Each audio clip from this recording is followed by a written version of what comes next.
De Meurthe-et-Moselle, Régis Juanico, bonjour. Bonjour. Vous êtes député PS de la Loire et trésorier du PS. Vous n'avez pas participé au bouquin de recettes là Si, vous y êtes. Oui, j'ai une recette de la forme de Montbrison, du département de la Loire, donc dans ce livre de recettes. Si vous me prenez par les sentiments. Vous avez la forme de Montbrison n'étant pas la forme d'Ambert, c'est ce que je viens d'apprendre. Exactement, tout à fait. Elle est meilleure. Valérie Rousseau-Devoir. Non, moi j'ai participé l'année dernière, j'avais fait une recette de quiche Lorraine, ce qui n'a pas grand-chose d'original pour une Lorraine, mais c'est très bon. Une très bonne quiche Lorraine. Comment on appelle déjà la partie blanche là? Il y a un nom en fait, c'est un mélange fait d'œufs et c'est une migaine en fait. C'est ça, voilà, c'est le nom que je cherchais. Bon, on va peut-être pas parler cuisine, enfin cuisine politique peut-être, puisqu'aujourd'hui nous sommes ensemble pour évoquer le projet socialiste.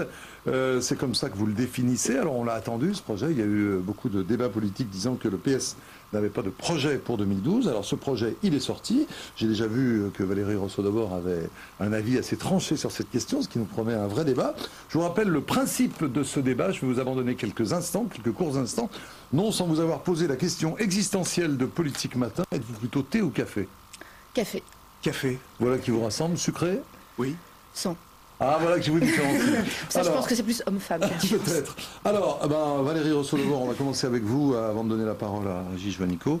Ce programme du PS, vous l'avez jugé assez sévèrement. Est-ce que c'est une posture seulement politique? Qu'est-ce que vous y trouvez comme limite? C'est au-delà. Enfin, il y a des postures en politique, mais c'est au-delà de la posture. C'est-à-dire qu'en fait, le Parti socialiste est un parti de gouvernement, nous sommes un parti de gouvernement. Il est important en fait que projet contre projet, nous puissions nous opposer afin d'offrir un vrai choix politique aux Français. Voilà. Moi, je suis très attachée à ça. Et je crois que c'est la dignité de notre démocratie. Et je suis pour le bipartisme. Donc je crois que dans cet état de fait, c'est bien. Honnêtement, quand je vois ressortir les emplois d'avenir, l'allocation autonomie dont on voit, enfin, y compris chez vous, on voit que ça fait débat. D'après ce que j'ai compris, ça serait chiffré à 15 milliards d'euros. Bon, c'est je suis désolée, ça fait un peu hibernatus, quoi. J'aime beaucoup Louis de Funès, mais on est 30 ans, on revient 30 ans après. Et deux, honnêtement, c'est pas très responsable quand on voit l'état de nos finances publiques. Voilà. Donc je pense que le Parti socialiste, c'est des gens très intelligents au Parti socialiste, on n'est pas toujours d'accord, mais je pense que honnêtement, vous pouvez mieux faire que ça.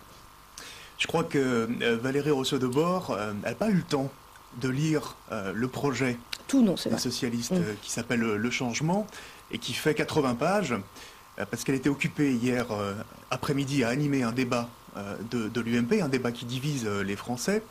Et donc, je voudrais simplement lui dire que ce projet, d'abord qui rassemble tous les socialistes, qui est un travail collectif, il est précisément tourné vers les préoccupations de la vie quotidienne des Français et donc de leur avenir. Parce qu'aujourd'hui, ce projet, il répond à la question du déclassement social.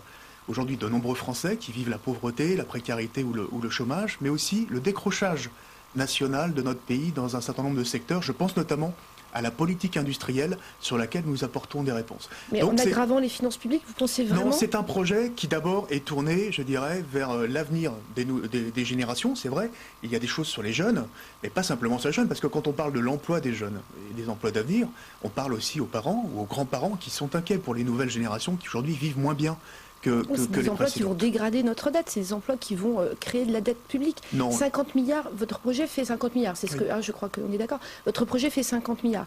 Je veux dire, vu l'état de nos finances publiques, aujourd'hui, est-ce que c'est vraiment raisonnable de proposer encore d'aggraver la dette publique? C'est ça, si vous voulez, que je ne comprends pas. On est tous d'accord pour essayer de trouver du travail pour les jeunes, mais nous, on considère que c'est davantage dans l'entreprise privée et non pas dans le public, dont on sait très bien, vous savez, les emplois jeunes, comment ça s'est terminé? Ils ont tous voulu être embauchés dans les collectivités locales. Vous êtes dans une collectivité locale, vous le savez, vous avez dû en embaucher, j'en ai embauché également. Voilà. Et donc, du coup, on a encore plus renchéri le coût des collectivités locales. On voit qu'aujourd'hui, les Français sont pressurés par les impôts, notamment les impôts locaux. Donc, voilà, je trouve que c'est pas responsable, c'est tout. Il y a des projets qui nous opposent. Peut-être qu'il y a d'autres façons de proposer des choses pour le Parti socialiste. Le projet socialiste, il est intégralement financé. 50 milliards, c'est 25 milliards seulement de mesures nouvelles, de dépenses nouvelles. Il y a 25 milliards qui sera consacré, bien évidemment, à la réduction de la dette qui aujourd'hui a explosé sous vos gouvernements. Donc 5 milliards pendant 5 ans, 25 milliards d'euros. Comment c'est financé? La croissance, 2,5% de croissance, riche en emploi.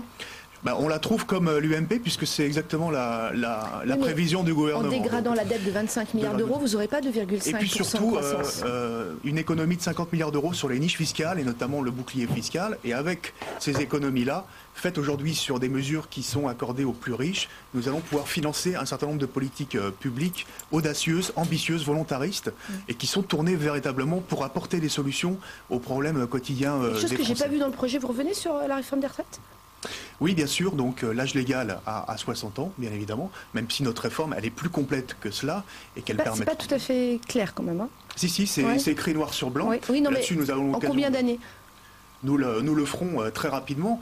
La question des retraites, c'est pas simplement la question, d'ailleurs, de l'âge légal. Aujourd'hui, il y a aussi la question du pouvoir d'achat pour les Français qui est très importante. Qu'est-ce qu'on fait pour réduire la facture énergétique? On a des solutions très concrètes, là aussi. La taxation des superprofits pétroliers pour permettre une aide à l'isolation des ménages, par exemple. La question aujourd'hui des loyers, de l'encadrement des loyers, c'est un problème concret des Français aujourd'hui. Encadrement des loyers, qu'est-ce que vous en pensez, Valérie? Le problème, c'est toujours la même chose. Quand vous dites encadrement des loyers pour des gens qui sont extrêmement riches et qui font du placement, j'ai aucun problème avec ça. Le problème, c'est quand vous vous adressez en fait à un couple de retraités qui a acquis un petit logement pour pouvoir en fait compléter sa retraite, et c'est le cas de nombreux de nos concitoyens. Là, on n'est plus du tout dans la même problématique. Moi, j'ai reçu encore la semaine dernière un couple de retraités qui se retrouvent avec des gens en impayés depuis 2 ans. Ces gens ont à peu près 1 600 € de retraite à eux deux par mois. Ils avaient pensé avoir ce complément de 500 € de retraite par mois. Vous êtes d'accord avec moi, c'est quand même pas excessif. Eh bien, aujourd'hui, ils se retrouvent avec des dettes. Et c'est eux qui se retrouvent dans des difficultés majeures, quoi. Donc, quelque part, c'est injuste. En fait, c'est injuste de pressurer systématiquement celui qui a fait attention, celui qui a acheté, celui qui a mis de côté pour sa retraite, pour ne pas pressurer l'État, justement. Voilà, c'est une vraie question. Ceux qui sont effectivement, qui font de la plus-value, etc., je veux bien discuter là-dessus, mais pas tout le monde. Donc vous voyez, sur le fond, quand même, il y a des propositions qui sont intéressantes. Mais écoutez, les Français d'ailleurs, tiens, les Français, on leur a demandé tout simplement dans la rue, hein, c'est pas un sondage, c'est juste un micro-trottoir, on leur a dit quelle est la mesure qu'il faudrait prendre, qu'est-ce que vous attendez, un programme du PS, qu'est-ce qu'ils devraient mettre en avant, écoutez. Dans l'ensemble, j'approuve leurs différentes